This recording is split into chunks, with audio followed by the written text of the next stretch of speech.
My dear students, how are you? Are you fine? Rinku, Tinku, Guddu, Pappu, Bablu, Monu.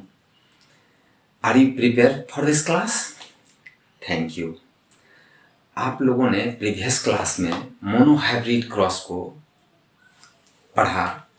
आज हम लोग discuss करेंगे dihybrid cross. Mendel साहब plant hybridisation में दो एक्सपेरिमेंट को दिखाया था, जैसा कि आप लोग जानते हैं, monohybrid cross, dihybrid cross. Monohybrid cross में एनसीईआरटी की भाषा में इनहेरिटेंस ऑफ सिंगल जीन्स लिखा जाता है। थोड़ा सा हम लोग इसको क्लियर कर लेंगे, इसका क्या मतलब होता है। तो हम लोग जानते हैं कि हम लोग में दो तरह के सेल होते हैं, somatic cell and generative cell. Somatic cell जो हमारा ग्रोथ दिखता है, जहाँ पर माइटोसिस सेल डिवीजन होता है, और जनरेटिव सेल जहाँ पर गेमिट का फॉर्मेशन होता है। जहाँ गेमिट का फॉर्मेशन होता है वह भी 2n स्ट्रक्चर है। जैसे थोड़ा हम आदमी के मैन के केस में, ह्यूमन के केस में आते हैं। ह्यूमन का जो स्कॉटल सैक है उसमें स्पर्मेटोगोनियम जो सेल है उसके अंदर टिश्यू है, उसके अंदर 2n स्ट्रक्चर्स होते हैं, यानी नंबर ऑफ क्रोमोजोम्स 23 पेयर्स होते हैं, जो हमारे हर एक सेल में पाया जाता है।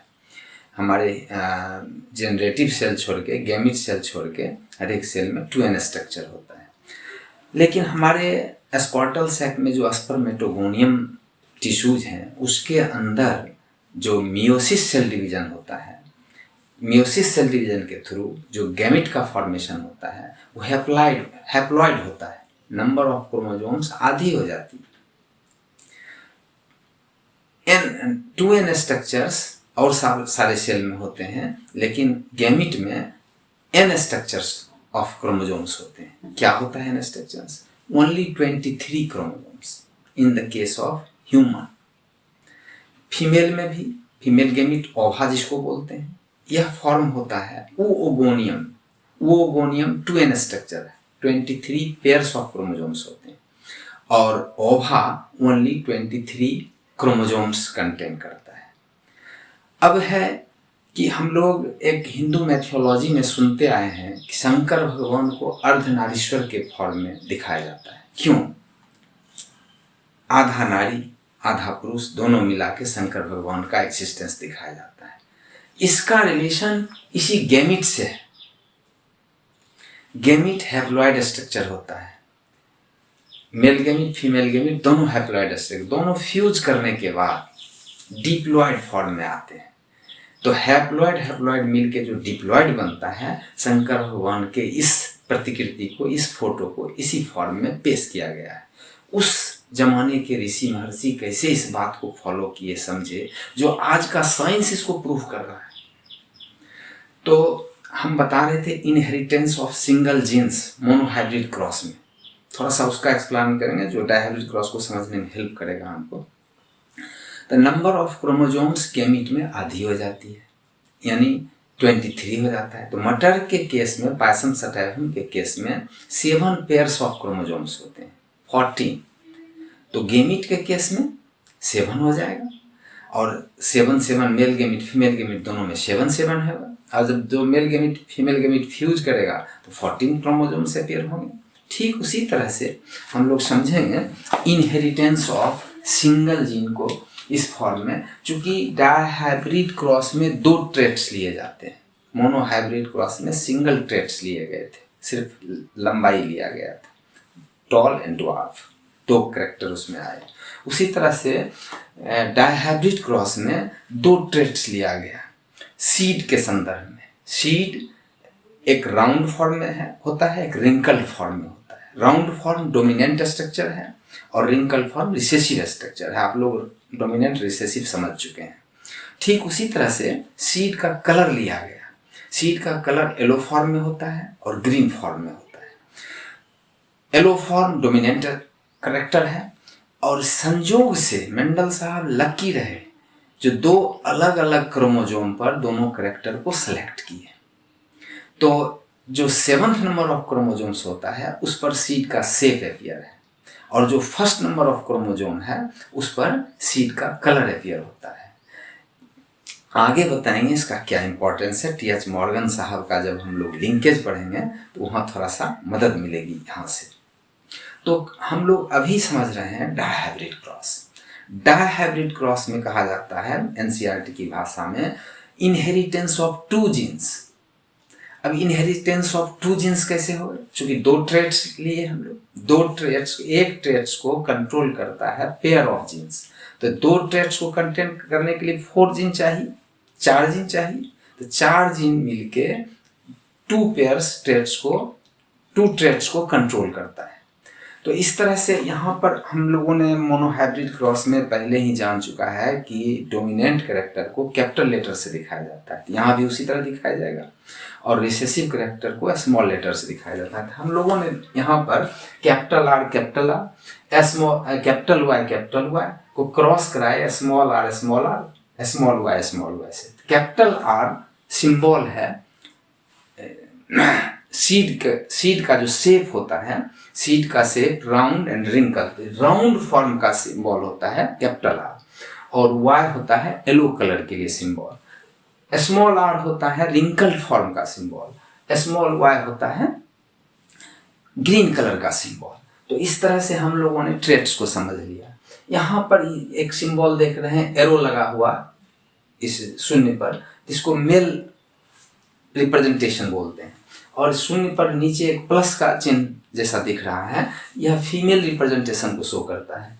तो दोनों को क्रॉस कराया गया, मेल गेमिट फीमेल गेमिट को। तो थोड़ा सा हम लोग गेमिट निकालने के लिए मोनोहाइब्रिड क्रॉस में जो सीखे थे 2 to the power n variation of traits या वेरिएशन ऑफ कैरेक्टर्स। तो यहाँ पर हम क्या देख रहे हैं, कोई वेरिएशन है? नहीं है। 2 ट्रेट्स लिया गया, दोनों में वेरिएशन नहीं है, दोनों डोमिनेंट स्ट्रक्चर है। यहाँ भी 2 ट्रेट्स लिया गया, दोनों रिसेसिव स्ट्रक्चर है। तो इस तरह से इसमें वेरिएशन नहीं होने के चलते 2 पर पावर 0 हो जाएगा, और 2 पर पावर जब किसी डिजिट पर वैल्यू 0 होता है तो हमने पहले ही बताया है कि उसका वैल्यू 1 आता है। यहाँ एक गेमिट आएगा, यह पेरेंटल जनरेशन हो गया और यह पेरेंटल गेमिट्स हो गया। तो पेरेंटल गेमिट्स जो हमने निकाला, यहाँ कैपिटल आर कैपिटल वाई हुआ जो राउंड और येलो कलर का सिंबल है, और यहाँ पर स्मॉल आर स्मॉल वाई आया जो रिंकल्ड और ग्रीन कलर का सिंबल है। तो ये 2 गेमिट हमको मिले इससे, और इसको बोलते हैं पेरेंटल गेमिट। पेरेंटल गेमिट को जब फ्यूज कराया गया, यानी मेल के पॉलन ग्रेन को का डस्टिंग स्टिग्मा पर किया गया, और स्टिग्मा पर डस्टिंग के बाद जो फ्यूजन हुआ मेल गेमिट फीमेल गेमिट का, उससे जो बना zygote capital R capital Y small Y. Capital R पता है राउंड सीड को रिप्रेजेंट करता है, स्मॉल आर रिंकल सीड को रिप्रेजेंट करता है, कैपिटल वाई येलो कलर को रिप्रेजेंट करता है, स्मॉल वाई ग्रीन कलर को रिप्रेजेंट करता है। हम लोग समझ चुके हैं जो कैपिटल लेटर में लिखा हुआ है दिखता हुई है, चूंकि वो डोमिनेंट कैरेक्टर है। तो यहाँ पर कैसा दिखेगा, यह हाइब्रिड दिखेगा राउंड एंड येलो, यानी इसको बोलते हैं F1 जनरेशन। F फीलियल होता है, F का फुल फॉर्म फीलियल मीन्स संतति। तो इसका जो संतति आया, बाल बच्चे आए, चिल्ड्रंस आए, जब उस सीड को बोया गया तो सारे पौधे राउंड एंड येलो फॉर्म में, उसके सीड जो आए राउंड और येलो फॉर्म में। तो यह F1 जनरेशन हो गया। अब F1 जनरेशन को पेरेंट बना दिया गया और इसका गेमिट निकाला गया। तो आप लोग गेमिट निकालने के लिए सीख चुके हैं। 2 to the power n variation of traits और कैरेक्टर। यहाँ पर 2 वेरिएशंस देखने को मिल रहा है। तो जब 2 power 2 करेंगे, 2 पर पावर 2 इक्वल टू 4 वैल्यू आएगा, यानी 4 गेमिट की पॉसिबिलिटी इसमें बनती है। कैपिटल आर कैपिटल वाई, 2 अलग अलग ट्रेट्स जो हैं उसको एक साथ रखेंगे, capital R capital R small R capital Y small Y. इस तरह से 4 गेमिट की पॉसिबिलिटी बनती है। तो एक मेल बना देंगे और फिर इसी तरह से एक फीमेल ले लेंगे और जिस तरह से हमने लोगों ने मोनो हाइब्रिड क्रॉस में देखा था कि पहले क्रॉस कराया गया आर्टिफिशियली और फिर सेल्फ पॉलिनेशन के लिए छोड़ दिया गया, तो F2 जनरेशन, F1 जनरेशन के जो गैमीट होंगे इन सारे को हम लोगों ने सेल्फ पॉलिनेशन के लिए छोड़ दिया, और सेल्फ पॉलिनेशन का जो रिजल्ट आया तो उसको हम लोगों ने समझने का प्रयास किया।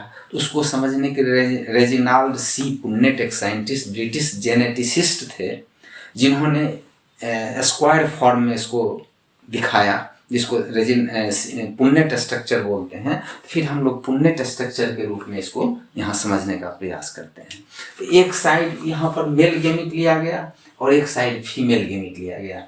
इसको एक बार मेल गैमीट के फॉर्म में रिप्रेजेंट किया गया, इधर यहाँ मेल गैमीट का रिप्रेजेंटेशन इस सिंबल से होता है, फीमेल गैमीट का रिप्रेजेंटेशन इस सिंबल से होता है, इधर सारा फीमेल गैमीट। अब इसको क्रॉस कराया गया, क्रॉस का रिजल्ट इस स्क्वायर में आया है। कितना स्क्वायर है? 16 स्क्वायर है। अब इसको जब हम जितने फीमेल गैमीट हैं इस मेल गैमीट से मल्टीप्लाई करके ये सारा रिजल्ट आएगा। इसको करेंगे तो कैपिटल R कैपिटल Y यानी राउंड और येलो फॉर्म में यह आता है।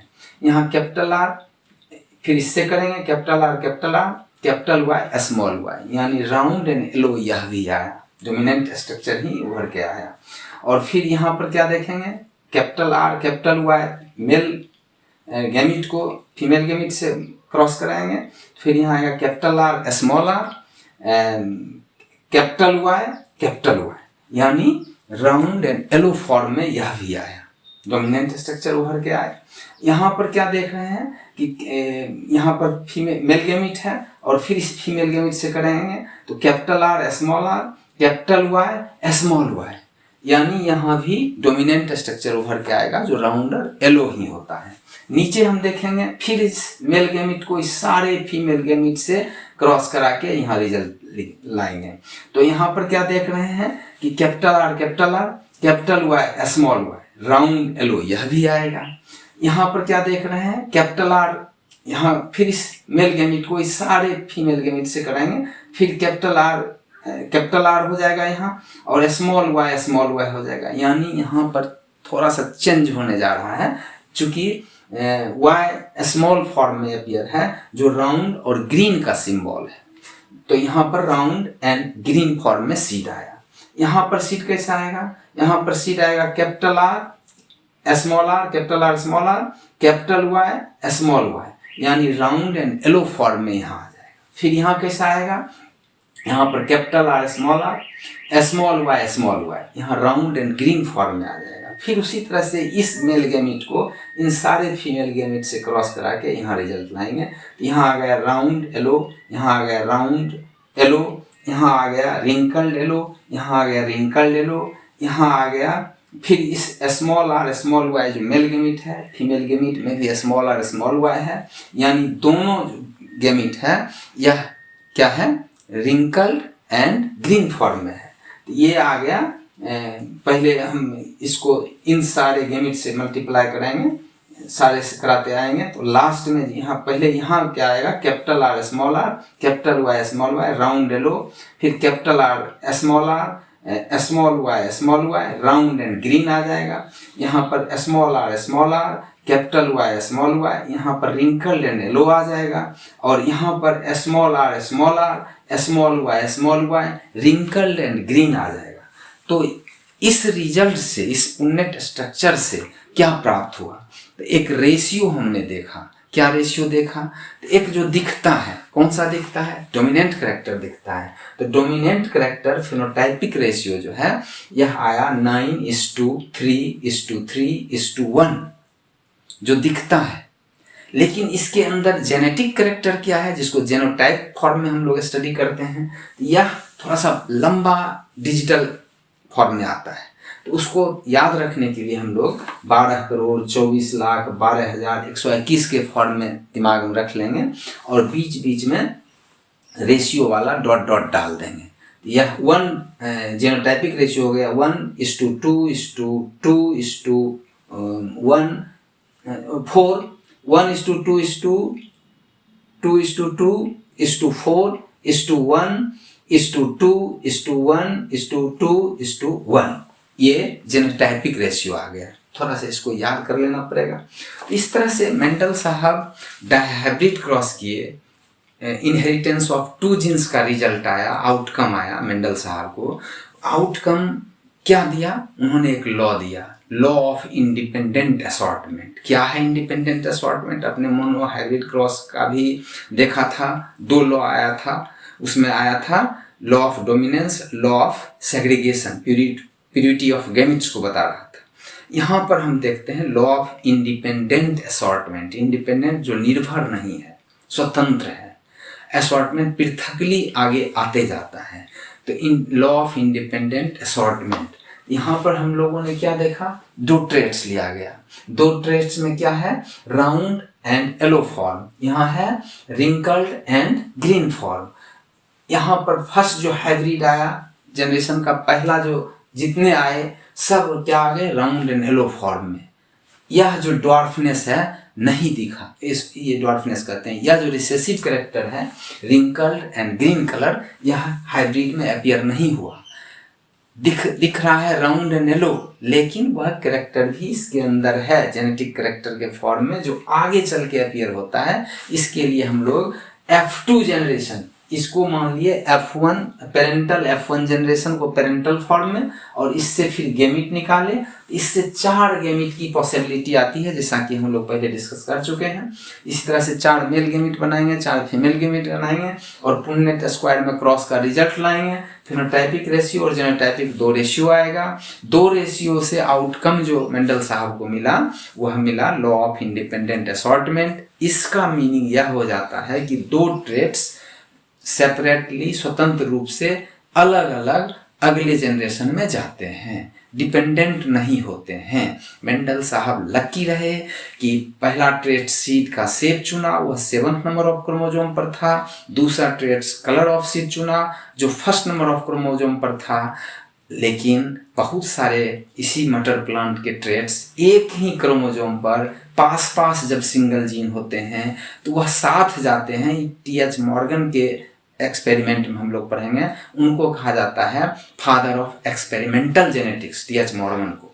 तो आगे पढ़ेंगे। अभी हम लोग जिस चीज़ को पढ़ रहे हैं, मेंडल साहब सक्सेसफुली भाग्यशाली रहे, अलग अलग क्रोमोसोम पर कैरेक्टर अपीयर था जिसको इन्होंने सेलेक्ट किया, और उसका रिजल्ट जो आया, इस रिजल्ट उसको यह सपोर्ट किया फिनोटाइपिक रेशियो के रूप में 9:3:3:1, और जेनोटाइपिक रेशियो 12,24,12,121 ये शो हुआ। तो इस तरह से 2 रेशियो जो हम लोग ने देखा, फिनोटाइपिक जेनोटाइपिक रेशियो, इससे जो आउटकम आया इंडिपेंडेंट ऑफ असॉर्टमेंट, हम लोगों ने सारे चीज़ को समझ लिया। और माय डियर स्टूडेंट्स, आप डायहाइब्रिड क्रॉस समझ लिए, मोनोहाइब्रिड क्रॉस समझ लिए। एक रिक्वेस्ट है, जितने स्टूडेंट्स इसको सुन रहे हैं, इसको सब्सक्राइब जरूर कर लेंगे। सब्सक्राइब करने का बेनिफिट क्या है कि मैं जो भी वीडियो अपलोड करूँगा वो आपके नोटिफिकेशन में दिखेगा। अगर आपको समझने की नीड है तो आराम से उसको समझ लेंगे, और लाइक कर देंगे, शेयर कर देंगे अपने इष्ट मित्रों को, और कमेंट्स भी ज़रूर करेंगे, जो बड़ा सपोर्ट करता है एक टीचर को। क्या करता है कि आप कहाँ समझे, कहाँ नहीं समझे, बहुत अच्छा लगा, तो टीचर का एनर्जी के फॉर्म में सपोर्ट आता है, उसको काफ़ी एनर्जी मिलती है टीचर को, जो अगले क्लास में बड़ी उत्साह के साथ आपके सामने पेश होते हैं और बड़े अच्छे तरीक़ा से एक्सप्रेस करते हैं। तो thank you my dear students, फिर नेक्स्ट क्लास मिलेंगे। Thank you.